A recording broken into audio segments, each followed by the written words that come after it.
Hi, Free Horizon Foxes. This is Megan Rutherford, the president of the CSN for Free Horizon.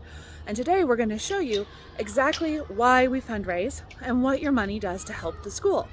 So come on in, we're going to do a tour with Cindy Vosberg, and we're going to see all the different ways that fundraising has helped make Free Horizon a better place.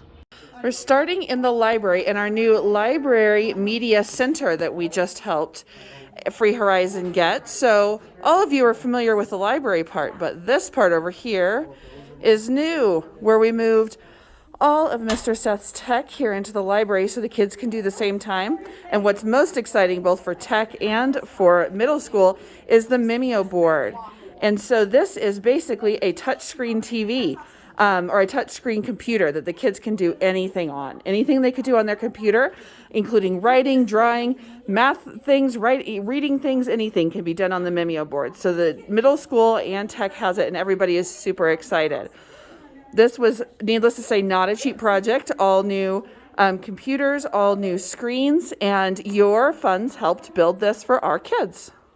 And then the teachers have a vision for this side of the library, and this is the side next to the hallway. And what, with the Chromebooks over there that your funds also helped provide, is to make this a teen space. So to make it with high top tables, where the more vertical, adult, teen-friendly books would be, so that they can feel like this is their space, that they can do things, and they really have a library space.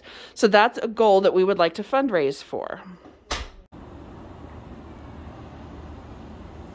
Now we're out in the courtroom area, so this is middle school we're pointing towards, and primary is back behind me.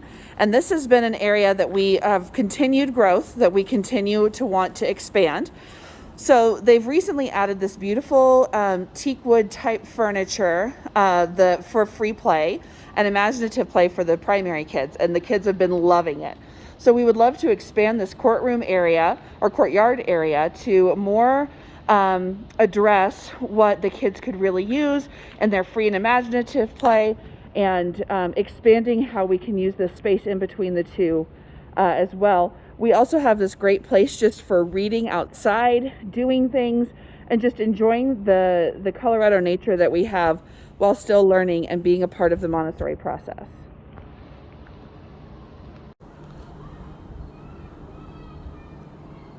Here on the other end of the courtyard is another of the imaginative play items that was bought for the courtyard. And you can see here there's a fabric awning that goes over the top, but the kids can use it to be really creative. So last week they were pretending that it was a boat. I'm sure they can be pirates. I have no idea what other things the kids could be, being superheroes, being whatever they want to in this imaginative area. And then you can also see, along with the Montessori principles, that even just these little bits of wood that the kids can use to imagine with, do their fine motor skills. They have chalk here on the walls, and astroturf on the ground that may help make other areas here a bit more useful to the kids. I say that. Now we are upstairs at the bigger kids play area with the field. This is another room that we could get some expansion with, perhaps some more outdoor storage that may be needed. But something that is really exciting is that Jeffco Facilities got us a hose spigot, which you can just barely see over there on the side of the shed. And that has allowed for a gardening project that we're really excited about. So they put in new topsoil, and here we've got tomatoes and peppers and eggplant, a little itty bitty eggplant, and then the kids' favorite, a little mini watermelon. I can only guess the fights that are going to happen on who gets to eat that, even if a squirrel doesn't get it first. And then the marigolds, and then over here are all the rocks we made at the carnival. They're being used to decorate the garden area, so that it can be made beautiful and all the kids can know that they have a part of making the school great too. Another great contribution that your donations have made is our primary playgrounds. We were able to put in fencing and new playground equipment for all of the primary students so that more than one class could be out playing at once. We couldn't get a video of that because the after-school kids were playing and we wanted to protect their privacy. So we hope you enjoy this photo, or even better, visiting it yourself. Here's another improvement that your money helped fund. So if you were here before, you may remember that along the hallway was a lot of missed storage space because it was just rows of hooks. And there really wasn't anywhere for anything to be stored at all. And so now what we helped do, and what your money helped do, was get these great cubbies. So each kid has their own cubby, and then the big tall ones at the end you'll see are the teacher storage areas. And right now there's a big blank space over the kids' cubbies, and those are going to be filled in November, also thanks to the money that you donated. So we're going to put teacher storage areas up there with lockable doors. The big tall ones on the end are also going to have lockable doors for the teachers, so that they have space to store their curriculum and other things that they need, and that it's not in the way of the kids all the time.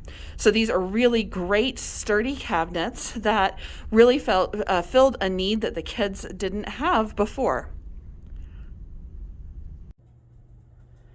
And now we are in the learning resource area, which used to be one big room and has been blocked off now with cubicles and cubbies, so that it's much easier for the educators and for the kids to use in ways that can really help every child succeed individually. So they'll come in here for reading help or math help or any of those types of things that they might need a little extra assistance outside the courtroom. You can see that the room is very friendly and open and welcoming, so that the kids know that they're going to have a lot of fun and they're going to learn a lot when they're in the learning resource area.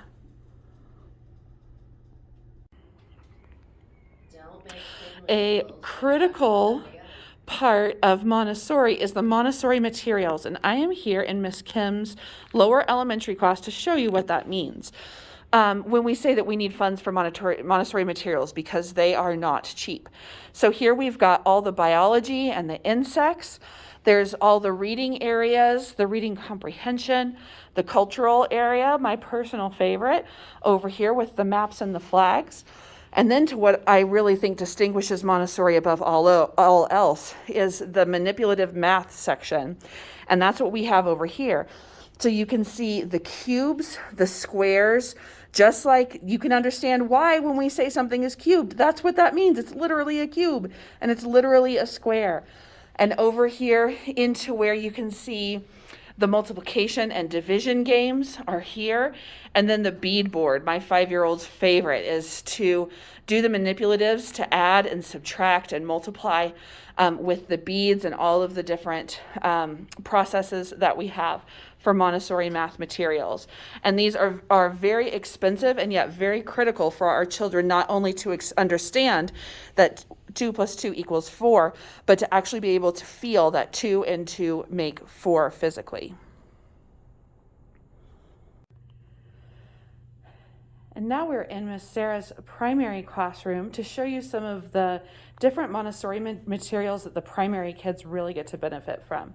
So this is called the sensorial area, and it's where they really get to feel what 1 through 10 feels like, so they can understand in a whole body physical manner what that means. Over here, we've got the red rods, and these are all in sets of 10.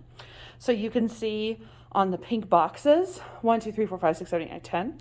And here you can also see relations of things. So there's 1 rod long, and then you double that to 2, you triple to 3, you quadruple to 4, so that they can feel with their whole bodies exactly what 1 through 10 feels like. The same with the pegs. They can pick it up, and they have the feeling of what is 1 through 10. And also another difference is that Montessori kids do things on their rugs.